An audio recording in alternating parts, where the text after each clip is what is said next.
नमस्कार प्रिय दर्शकों, मैं प्रियंका आप सभी लोगों का स्वागत अभिनंदन करती हूँ। कैसे हैं आप लोग। दर्शकों, आज हम बात कर रहे हैं राहु के महापरिवर्तन के बारे में। आने वाले 18 मई 2025 को राहु देव अपनी राशि परिवर्तन करने वाले हैं। इसका क्या कुछ प्रभाव पड़ने वाला है मिथुन राशि के जातकों के जीवन पर।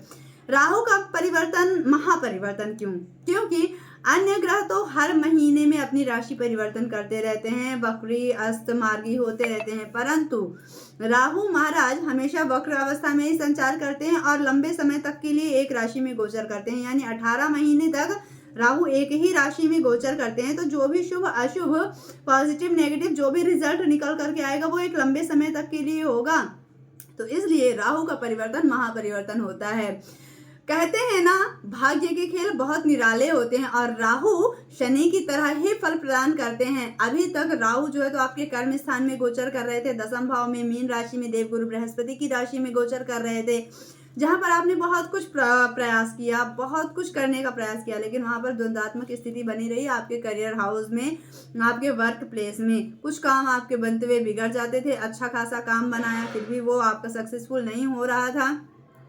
कई बार आपके ऊपर जो है तो आपके सीनियर्स ने कुछ एलिगेशन लगाने का प्रयास किया होगा। जो काम आपने, जो गलती करी नहीं, उस गलती की सजा कई बार आपको दिलाने की कोशिश की गई होगी, लेकिन ये भाग्य है जो हर चीज से बचा लेता है। तो वहीं पर जो है तो अब राहु देवगुरु बृहस्पति के घर में तो सफल नहीं हो पाए, आपके करियर में बहुत ज्यादा डिस्टर्बेंस ला रखे थे, लेकिन अब आपके राशि से नवम स्थान भाग्य भाव में राहु का गोचर रहने वाला है शनि देव के घर में। शनिवत राहु कुजवत केतु, शनि की तरह ही राहु फल प्रदान करते हैं। शनि और राहु एक ही प्रवृत्ति के ग्रह हैं, तो यहाँ पर शनि की तरह ही फल प्रदान करते हैं। राहु यथा शनि तथा राहु। तो इसलिए जो है तो भाग्य भाव में राहु का गोचर होने वाला है। कहते हैं भाग्यम फलति सर्वत्र न विद्या नाचा पौरुषम, यानी कि हर जगह भाग्य ही फलित होता है। सब जगह भाग्य ही फलित होता है, विद्या और पौरुष नहीं। हालांकि इसका दूसरा पक्ष ये भी कहता है कि पौरुष और कर्म से ही भाग्य का निर्माण होता है। भगवान श्री कृष्ण ने गीता में कहा है ना कि आप कर्म करिए, फल की चिंता मत करिए। तो भाग्य कर्म से ही बनता है, परंतु ये भी परम सत्य है कि देखिए, विधाता को भी अपने किए का जो उनके भाग्य में निर्धारित हो गया था, तो जब विधाता ने, ईश्वर ने भी जब मनुष्य का देह धारण किया था, तो उनको भी भाग्य के कारण ही हर प्रकार के सुख दुख सहने के लिए भगवान भी बाध्य थे, क्योंकि वो जो है तो इंसान के रूप में थे। तो भाग्यम फलति सर्वत्र न विद्या नाच पौरुषम, भाग्य हर जगह फलित होता है, परंतु अच्छे कर्म से ही तो भाग्य बनता है ना। ठीक, तो अब जो है तो राहु नवम स्थान में आपके लिए बहुत ज्यादा अच्छे रिजल्ट लाने वाले हैं। जो भी काम आपके नहीं बन पा रहे थे, वो अभी सब काम आपके बनने वाले हैं। आपके भाग्य में उन्नति देने वाले हैं राहु महाराज। लेकिन आपको यहाँ पर ध्यान रखना पड़ेगा कि सरलता और सौम्यता के साथ ही आपको रहना है। सरलता और सौम्यता ही जीवन में अच्छी सफलता देगी, क्योंकि यहाँ पर जो है तो ईगो वाली बात आ सकती है। कई बार होता है ओवर सक्सेस मिलने के कारण जो है तो मन में बहुत ज्यादा अहंकार आ जाता है, ईगो आ जाता है, जिससे जो है तो चीजें खराब होने लगती हैं।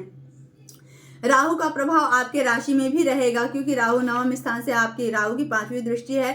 5वीं दृष्टि से जो है तो आपके राशि को देखेंगे और तीसरे स्थान को देखेंगे, पंचम स्थान को देखेंगे। तो संतान से संबंधित कुछ चिंता हो सकती है, संतान को चिंता हो सकती है। तो यहाँ पर संतान का ध्यान रखना है आपको। आपके काम में रुकते हुए, जो आपके काम रुके हुए थे, वो काम आपके बनने के चांसेस है। जैसे कि आपके काम इस तरह से बनेंगे कि जो काम आपका लंबे समय से अटका हुआ था, वो काम अब आपका बन सकता है। जैसे कि घर के किसी कोने में कुछ कूड़ा जमा हो गया हो और वो जो है तो हट ना रहा हो, अचानक से एक आंधी आती है और सारे कोनों के कचड़ों को उड़ा करके ले जाती है, साफ करके ले जाती है। तो ठीक इसी प्रकार राहु का परिवर्तन भी होता है, अचानक से बदलाव देता है। तो अब ये परिवर्तन जो है तो आपके लिए काफी अच्छा रहने वाला है। लेकिन कुछ मित्रों के साथ, कुछ भाई बहनों के साथ कई बार विवाद भी हो सकते हैं। ईगो इश्यूज के कारण बहुत ज्यादा मानसिक चिंता भी हो सकती है, क्योंकि ओवरलोड हो सकता है वर्क का। कुछ जो है तो पुराने मित्रगण भी इस समय पर मिल सकते हैं, उनसे भी मुलाकात हो सकती है, जिनसे आपको नए काम की अपॉर्चुनिटी, नए काम की ऑफर्स भी मिल सकते हैं। तो कुछ इस तरह से भी काम आपके बनने वाले हैं। पिछला समय आपका बहुत अच्छा नहीं था, मतलब कि कुछ इस तरह से था कि जैसे कि आपके लाइफ में बहुत ज़्यादा रुकावटें आई, कुछ लोग आपकी लाइफ में बहुत ज़्यादा रुकावट उत्पन्न कर रहे थे, लेकिन अब जो राहु का परिवर्तन है ये बहुत ज़्यादा महत्वपूर्ण होने वाला है, क्योंकि कर्म से तो सब कुछ सुधारा जा सकता है, सब कुछ नहीं तो बहुत कुछ सुधारा जा ही सकता है। तो यहाँ पर कोई लाख भी गड्ढे में गिरा हो तो आपके सही तरीके से सही समय पर सही फोर्स के साथ यदि कोई भी काम करा जाता है, तो कोई लाख गड्ढे में गिरा हो, अगर पूरा फोर्स पूरी ताकत लगा दी जाए तो उसे उस गड्ढे से निकाला जा सकता है, यानी परेशानी से निकाला जा सकता है। तो अब जो है तो यही होने वाला है। जैसे कि पुराने समय की बात ले लीजिए कि आग लगाना कितना मुश्किल था, पत्थर घिस घिस करके आग लगाते थे, लेकिन आज के ज़माने में कितना आसान है। आज के ज़माने में माचिस से आग जलाई जा सकती है, लगाई जा सकती है, लाइटर से आग लगाई जा सकती है, स्पार्क प्रोड्यूस करके आग लगाई जा सकती है ना, कितना आसान हो गया। पुराने समय में पत्थर घिस घिस करके आग लगाते थे।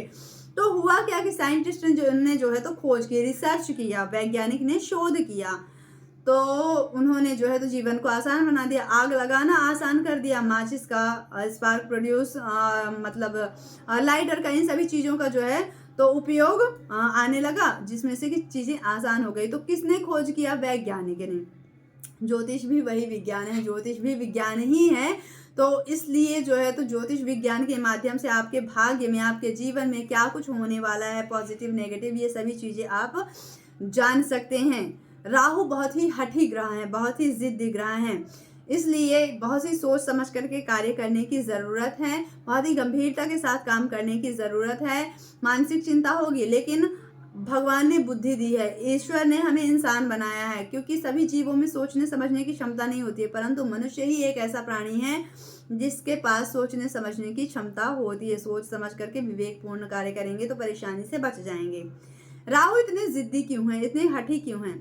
राहु की प्रवृत्ति हठी है कि जो चाहिए वो चाहिए, किसी हाल में भी चाहिए। तो अगर आपने कुछ ठान लिया, उसको आप पा भी लेते हैं, प्राप्त भी कर लेते हैं, उसमें से आपको फ्यूचर में कोई खुशी नहीं होगी, उससे आपको नुकसान, उससे परेशानी आपको फेस करनी पड़ी, तो ऐसी खुशी किस काम की? राहु एक ऐसे ग्रह हैं जिन्होंने अमृत प्राप्त करने के लिए अपना सर भी कटवा दिया था, इतने जिद्दी है राहु ग्रह। राहु की उत्पत्ति कैसी हुई, एक एक छोटी सी स्टोरी के माध्यम से हम आपको बताते हैं। इसी के साथ जो है तो हम आपको आगे उपाय भी बताएंगे कि किन उपायों को अपना करके जो है तो आप अपने जीवन को सरल बना सकते हैं।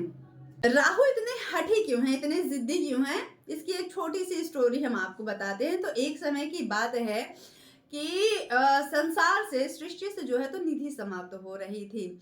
निधि माता लक्ष्मी, ऐश्वर्य की जो देवी हैं, तो ऐश्वर्य समाप्त हो रहा था, क्योंकि माता लक्ष्मी समुद्र में जाकर के विराजमान हो गई थी। अब माता लक्ष्मी धन की देवी है, समुद्र में जाकर के विराजमान हो गई थी, तो देवताओं ने सोचा, दैत्यों और देवताओं ने मिलकर के एक योजना बनाई कि क्यों ना कुछ शोध किया जाए, कुछ रिसर्च किया जाए, जिससे संसार में पुनः निधि की स्थापना हो सके, पुनः ऐश्वर्य की स्थापना हो सके। तो मिल करके जो है तो एक प्लान बनाया गया, रिसर्च की प्लानिंग बनी, रिसर्च किस कहाँ पर हो, कैसा हो, तो समुद्र मंथन का जो है तो विचार बनाया गया। समुद्र मंथन के लिए योजना बनाई गई, एक और समुद्र मंथन हुआ। एक साइड दैत्य खड़े हो गए, एक साइड देवता खड़े हो गए, और दोनों ने मिल करके जो है तो समुद्र मंथन किया। समुद्र मंथन करते हुए जो है तो 14 रत्न उत्पन्न हुए, 14 रत्न निकले, वहां से अस्त्र शस्त्र, जीव जंतु, हलाहल, विष, ऐरावत, हाथी, महालक्ष्मी, माता महालक्ष्मी भी निकली। तो संसार में पुनः निधि की स्थापना हुई, और इसी के साथ साथ अमृत कलश भी निकला। अमृत कलश जो कि अमरता को देने वाला है, अमृत जिसे जो भी व्यक्ति पान कर ले वो अमर हो जाए सदैव।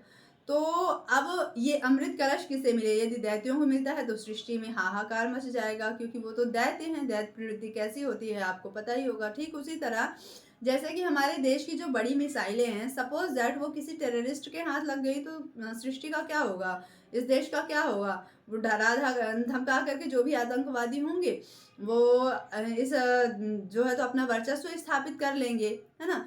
तो ऐसे में तो मतलब सेफ नहीं होती है ना, मतलब लोग सेफ नहीं रहेंगे। तो ठीक इसी तरह से जो है तो अगर दैत्यों को अमृत कलश मिल जाता है तो ऐसे में सृष्टि में हाहाकार मच जाएगा। कुछ समय तक युद्ध चलता रहा, फिर भगवान नारायण प्रकट हुए। माता उन्होंने जो है तो मोहिनी का रूप धारण किया, और उन्होंने कहा कि हम बांटते हैं, एक व्यवस्था बना करके हम इसे बराबर बराबर रूप में बांटते हैं। तो सबने स्वीकार किया, मोहिनी का रूप था, वैसे ही भगवान नारायण इतने सुंदर, और फिर मोहिनी के रूप में तो और अत्यधिक सुंदर। तो उन्होंने उनकी बात सबने मान ली, और जो है तो फिर एक साइड देवताओं को बैठाया गया, एक साइड दानवों को बैठाया गया। भगवान नारायण ने जो है तो देवताओं को अमृत पान करवाना शुरू किया, और क्योंकि देवताओं को इस बात का पता नहीं चला, उनको जो है तो साधारण जल का पान करवाया गया, क्योंकि उन्हें अमृत पान नहीं करवाया जा सकता है, सृष्टि की रक्षा के लिए नहीं करवाया जा सकता है। तो उसमें से एक राक्षस था जो कि बहुत ही अत्यधिक बुद्धिमान था, बहुत ही चालाक था। तो उसने जो है तो देवता की इस चाल को पहचान लिया, यानी उसे पता चल गया कि ये भगवान नारायण, वो राक्षस कौन, सुवर्ण नामक राक्षस। सुवर्ण नामक एक राक्षस था जिसने भगवान नारायण को पहचान लिया। उनको पता चल गया कि ये भगवान नारायण है जो देवताओं को अमृत पान करवा रहे हैं और दैत्यों को साधारण जल पान करवा रहे हैं, और दैत्यों को इस बात का पता नहीं लग रहा है। तो उन्होंने क्या किया कि भेष अपना बदल करके, अपना रूप बदल करके देवता बन करके जाके देवताओं की लाइन में बैठ गए, उनको भी अमृत पान करवा दिया गया। अब उस राक्षस को सूर्य और चंद्रमा ने पहचान लिया। सूर्य चंद्रमा ने जब उस राक्षस को पहचान लिया तो उन्होंने इंद्रदेव को बताया कि ये सुवर्ण नामक राक्षस है, भेष बदल करके आकर के बैठ गया है। और इंद्रदेव ने जो है तो भगवान नारायण से बता दिया। तभी भगवान नारायण ने जो है तो अपने चक्र से सुवर्ण नामक राक्षस की गर्दन काट दी, गला काट दिया। तो वो जो सर का जो भाग है, गर्दन के ऊपर का जो भाग है वो बना राहु, और जो अधोभाग है वो बना केतु। अब देखिए कितना बलशाली, कितना जिद्दी, कितना अत्यधिक हठी है राहु, कि भगवान नारायण से भिड़ गया। भगवान नारायण को, भगवान को भी उसने छल लिया।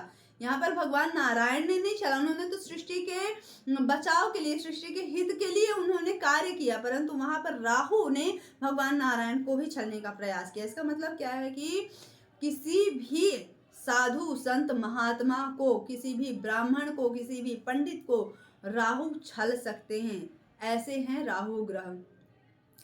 तो अब इनके जिद से बचने के लिए क्या किया जाए। राहु ऐसे ग्रह हैं, इतने बलशाली ग्रह हैं कि सूर्य के समीप अन्य ग्रह जब आते हैं तो सूर्य सभी ग्रहों को अस्त कर देते हैं, परंतु राहु जो है तो सूर्य और चंद्रमा को भी ग्रहण लगा देते हैं, अस्त कर देते हैं, भले ही थोड़ी देर के लिए सही। इतने हठी प्रवृत्ति के हैं राहु। अब इनसे बचने के लिए कुछ उपाय भी होते हैं। तो सबसे पहले आपको उपाय में जो है तो हर दिन, हर ग्रहों का दिन होता है।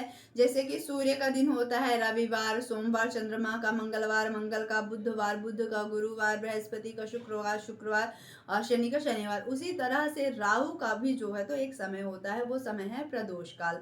प्रदोष काल यानी सूर्यास्त के बाद का जो समय होता है और रात्रि होने से पहले, अंधेरा होने से पहले का जो समय होता है 45-50 मिनट का, वो कहलाता है प्रदोष काल।